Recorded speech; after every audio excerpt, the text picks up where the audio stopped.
I never saw it coming. At least, that's what I told myself in the days after I found out. We had been married for a few years, and for a long time I thought we were doing well. We talked more than we ever had before, made future plans, and genuinely seemed to be finding our way back to each other after some rough patches. Communication had become a priority for us, and for the first time in a long while I felt hopeful that we could make it, no matter what life threw at us. It started out like any normal day. I woke up, said goodbye to my wife as she left for work, and went about mine. There was nothing particularly unusual in the way she kissed me on the cheek or in the way we joked over breakfast. It was, by all appearances, a comfortable, ordinary morning. But that ordinary morning would change everything. Weeks before, I had begun to notice tiny shifts in her behavior, small things that didn't make sense at the time. She had been reassuring me that we were okay, that we were making progress, but something in her tone sometimes felt distant, almost automatic. Still, she was affectionate enough, texting me, planning dates, and speaking as though she truly valued our relationship. So I pushed my doubts aside, convincing myself that I was overthinking it. It wasn't until that afternoon, 2 months after the supposed betrayal happened, that I truly understood. I was checking our shared calendar on a whim, just trying to organize errands, when I stumbled on an old email account I hadn't used in years. Something about the sudden openness of that inbox made me curious. I clicked into it and froze when I saw an exchange that didn't belong. Messages from someone I didn't recognize, flirty and secretive, referencing moments they shared with my wife while I was at work. My heart dropped. It wasn't immediate disbelief, it was confusion, then shock, then a slow, sinking realization that something I loved dearly had betrayed me. I reread the messages, each word more jarring than the last, and suddenly everything made painful sense, the late nights, the half-truths, the strange dismissiveness when I asked about her day. Then the realization hit me full force. She had slept with someone else 2 months ago and never told me.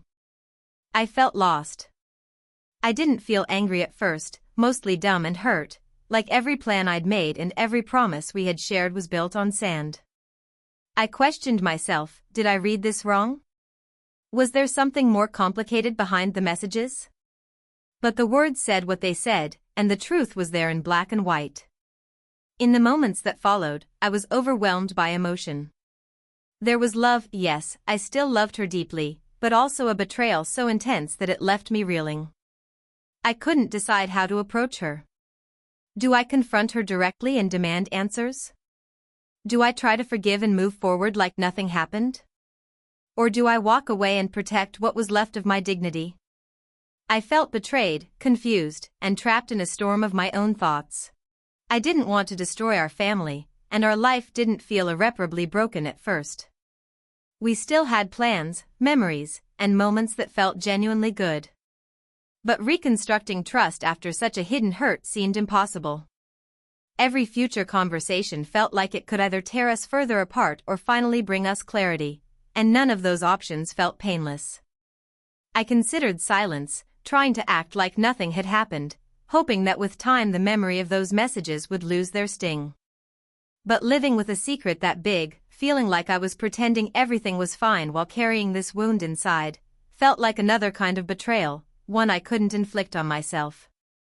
Eventually I decided to talk to her. Not to yell or to fight, but to understand. I needed to hear her version of events, to know why she hid this from me, and whether she truly believed what we had still mattered to her. Was it a mistake she regretted? Was it something deeper? Or was I just trying to salvage something that had already slipped through our fingers? When I brought it up, her face showed shock, then hurt, then guilt. She admitted that cheating had happened, that she was afraid to tell me because she didn't want to lose what we had built. She said she had been scared, confused, and ashamed. Her voice cracked, and for a moment I saw the person I married, not the betrayal lying between us, but her. Still, knowing she was sorry didn't fix the fracture. Apologies can't erase what happened, and trust isn't something you can rebuild overnight. We sat in silence for a long time, the weight of unspoken thoughts heavier than any raised voice could have been.